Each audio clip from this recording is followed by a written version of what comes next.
This is Rickie News Channel. I'm James Menendez. Our top stories. The chair of the Minneapolis Democratic Farmer Labor Party is defending a recent opposite the editorial page in which he argued that rioters' burning of the Minneapolis Police Department's Third Precinct headquarters last year was an act of pure righteousness in their minds and a genuine revolutionary moment. In an August 2nd opinion piece for Southside Pride, a local monthly newspaper, titled "The Cops Started It," Minneapolis DFL Chair Devin Hogan argued that the burning of the Third Precinct on May 28, 2020, 3 days after George Floyd's death in the same city, was a proportional response to the treatment of black people by police. 4 men have since been sentenced to prison and ordered to pay millions in restitution over their roles in the precinct's burning.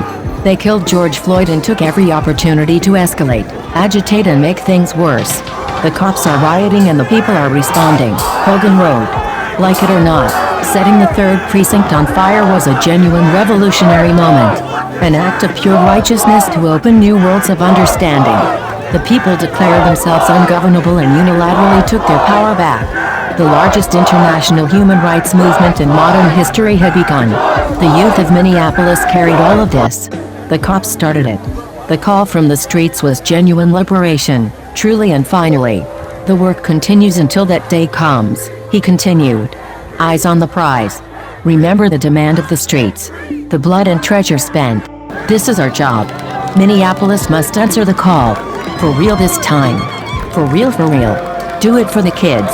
Minnesota DFL Chair Ken Martin slammed Hogan in an opinion piece of his own, saying his comments do not reflect the views of the Minnesota DFL Party or the Minneapolis DFL Party, and they certainly do not reflect the views of any elected officials in our party with whom I have spoken.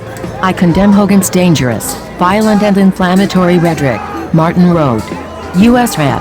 Tom Emmer, Armin, who chairs the National Republican Congressional Committee, responded to Hogan's opposite the editorial page in a tweet, writing, "More proof Democrats only care about advancing their radical agenda, not the safety of Americans. There's no denying it, Democrats are following Devin Hogan, John Thompson, and Cori Bush's lead to defund the police." In an email to Fox News Wednesday morning, Hogan said people were misinterpreting his use of the word righteousness. "People have seized on the word righteousness as if I am the one assigning it moral value," he wrote. That is not the case. It's meant to convey how the protesters felt at the time in response to their conditions. This is obvious to anyone in Minneapolis who was paying close attention when it happened. Hogan had no direct response to Martin's criticism, except that he thinks his Minnesota counterpart is very good at his job. In a Facebook post Monday, Hogan slammed his critics and said he did not advocate for violence.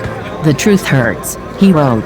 Accurately describing reality is not a call to arms. Explaining the conditions of violent repression with the reasons why and how people react to that oppression is not condoning violence. Fetishizing decorum over substance is a hallmark of white supremacy, he continued.